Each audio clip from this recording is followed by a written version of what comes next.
Hello and welcome to part 8 of my push button tutorial. In this video we're gonna see how we can animate this button here so it gets pushed in when we click it, and also refine a little bit on the animation rig here, or the character rig. So to begin with, we should switch into the push button. And inside here, whenever we interact with it, right now we just play the sound, and you might have noticed that the sound is a little bit off, but that's because of the recording. In fact, when I play it here, it's actually spot on. So let me just switch back my settings here.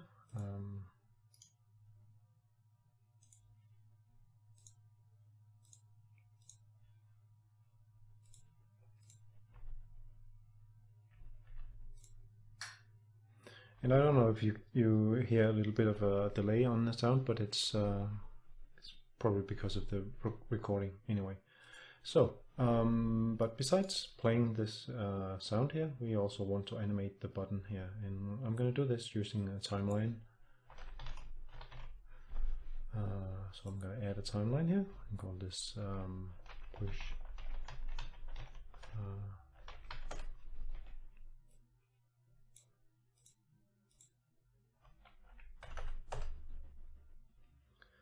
Okay, so I'm gonna drag this one down to the play from start, otherwise it's not gonna play the second time.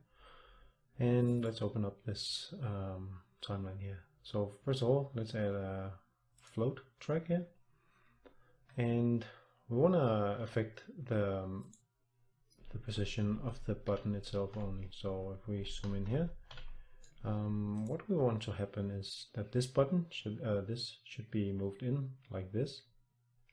So what I'm going to do here is undo this movement here, and I'm going to watch the location up here and take note of the X location is about 3.5, I think would be okay, and up here, and it's 0 at this current position here. So I'm gonna animate it going from 0 to 3.5. So to begin with, I'm going to set a key here at 0, and I'm going to set a key at, let's say this is going to be fairly quick, so let's say 0.75, and that means in the middle here we should go to about 3.5, and we should maybe set a key here as well and set it back to 0. So it's supposed to go in and out. Okay, and let's also set this to auto like this. Maybe set this one to linear, and this one to also. It's gonna go up and down, or in and then return again. Okay. So right now it returns a new track 0. So let's also change the name of this. Come up here and call this the X axis. Okay. And during each tick here, in each update, we can set the relative location of the button to be a new X location here, and we're not going to touch the Y and the Z. So we'll play this back now.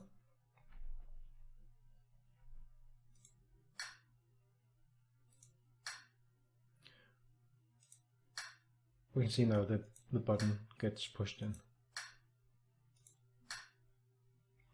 Okay. I kind of think this is a little bit too long, so I'm gonna turn this down a little bit. So maybe half a second. Set this one to 0.5, something like this.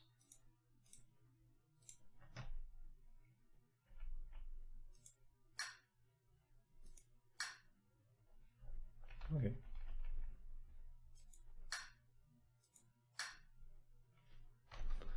So as you may have noticed, there's a little bit funny thing going on with the hand, and next we should take a look at that. Right now he's just looking straight forward and he's not really looking at the button. So that's one behavior I think we should take a look at next. So we have a look at task for the spine and the head, and if we drag this out here and IKinema look at task like this, and also hook up the head, so we're affecting both the chest and the head. We have a look at target here, which we should set to the bottom look task here. If we expand this one, we should also make sure to enable translation and orientation and set this, for example, to blend to target. Okay, so what will happen now, right now, is that the alpha is set to 0. So if I set this to 1, he's going to be looking straight down. And the reason for that is because we have a target at 0.0, so it's only once he gets to the buttons that he's going to change the looking direction. You also notice that he's snapping to the buttons and it doesn't really look that well. And also you'll notice that the angle of the hand right now is kind of looking bent to the side. So that's two things we'll take a look at next.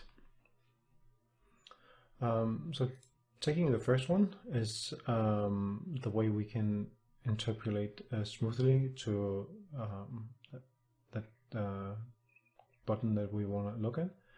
And we're going to do that by, instead of using just setting the target like this, we're going to set a target, button target.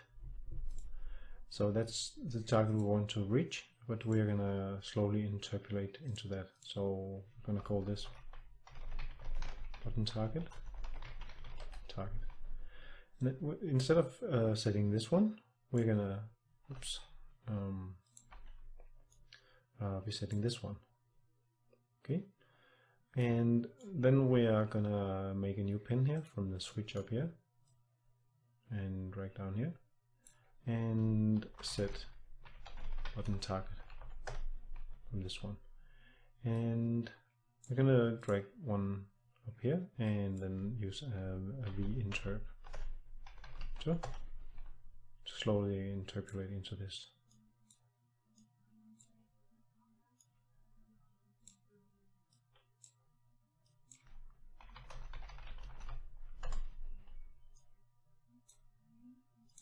And let's give it a value of 10 to test out with first. So right now he's still looking down here. But as you can see now, when he switches a button, he's doing it a little bit more smooth. So it looks like he's looking at a button. Okay. So as you can see, the hand is still bending a little bit weird here, and we should also get that fixed. But first of all, let's fix out the head movement when he's not having a target. So there's a few ways we can go about this. For this video, I'm gonna be creating a artificial target to look at when we don't have actually we can drag it off here when we don't have a valid highlighted interactable. I'm going to create a artificial one just in front of the character. So I'm going to get my character, and remember this is just getting the owner character here, owning actor. So if we don't have a valid highlight interactable, we're going to set this button target to be a point straight in front of us. So we're going to get the mesh location, actor location, and we're going to get the forward vector, forward vector, and push this out, let's say like 500 units in front of us, and I'm gonna add these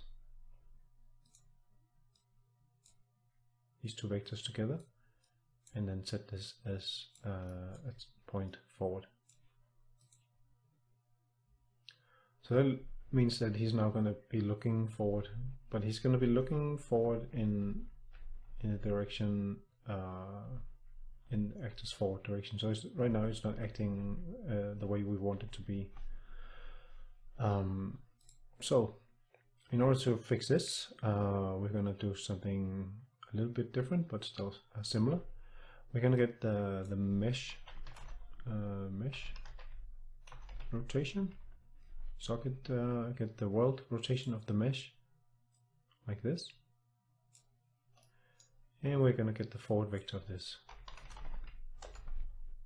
I'm going to be using that instead.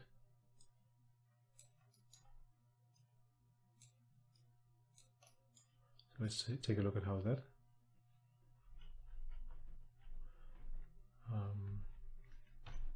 Actually, it's doing the same right now.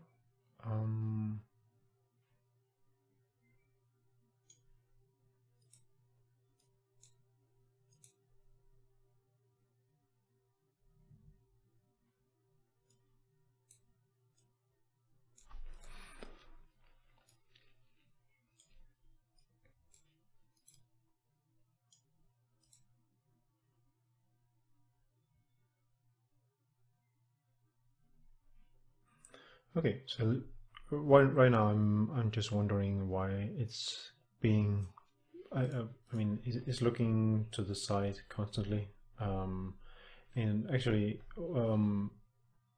if we get the right vector and try and project that forward instead, we get something, well,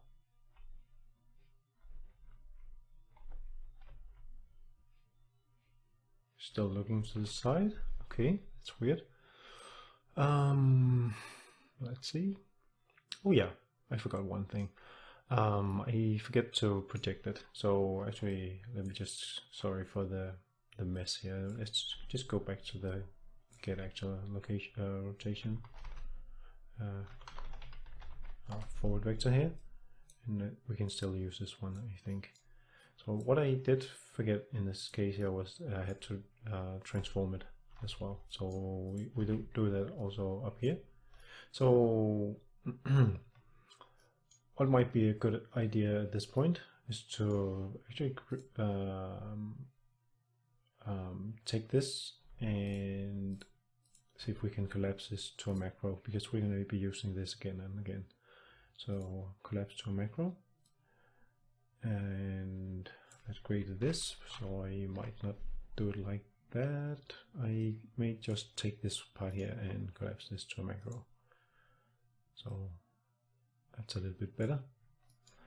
And let's call this macro transform.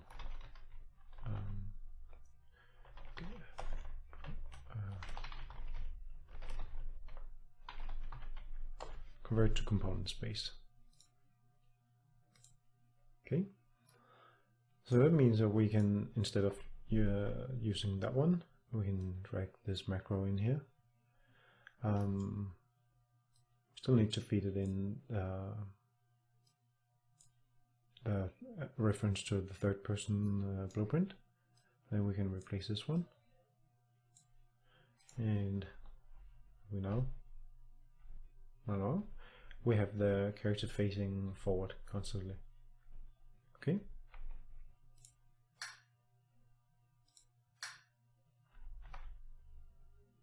And once he gets inside the range of the buttons, he's gonna, and we look at one of the buttons, he's gonna look at it. So let's take, as a last thing, let's take a look at how we can fix up the hand here, because it's frankly looking a little bit weird. Okay. I I think it has something to do with the way the rig is set up here. So right now I have a constraint set up on the index finger here, and my hand is set to a retargeting gain of 0, which means it's gonna be following that 100%. So if I set this to 0.35, because the rest of these have a value of 0.3.5, let's take a look at how this affects the rig.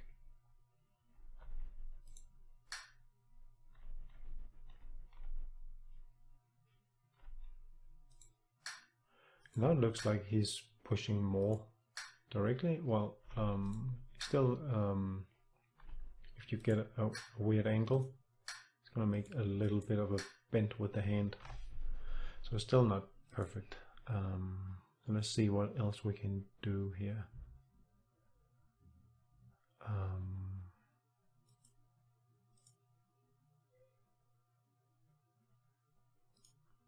Might try and set all the upper arm, so 1, and also the hand. So that would mean that everything should be adjusting down.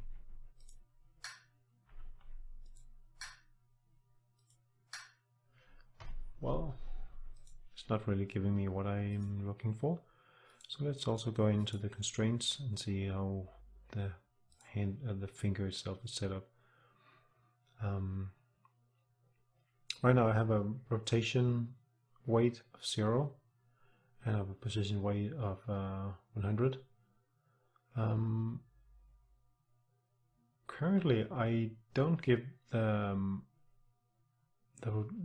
rotation really, so I might have luck trying to adjust that, but for now I'm just gonna see what weights I have on the hand. Right now I have a position weight of 100, so I'm gonna set this fairly low, so like 10, and try and see how that looks.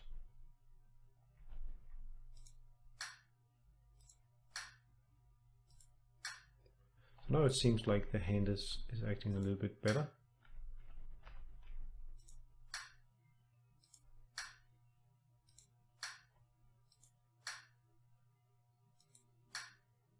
Okay.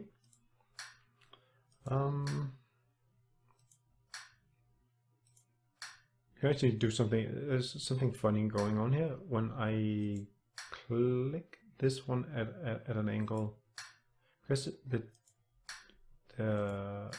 can see it here. If I press and switch, it's actually gonna switch target midway. So it's gonna be this one. If you wanted to press this one, but you end up moving the camera during mid movement, the animation, it's actually gonna change target midway, which is actually not that bad, but just something to pay attention to. But anyway, I think for now this is what I'm gonna show in this video. You can still keep tweaking a little bit on the way the rig is working, so we can get a better behavior. But for now I'm pretty satisfied with this. Actually, what we might want to change with the animation here on the button is to make it go in a little bit faster and then go back a little bit slower. 3.5, like this. Let's see how that looks.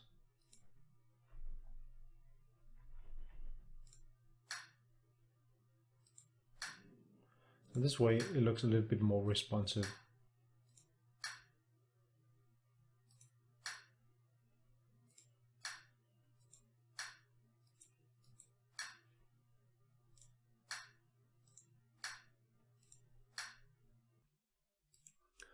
That's gonna wrap this video up for this time. In the next video we're gonna take a look at how we can hook up some actions to when we activate a button. So stay tuned until next time, and Bye bye.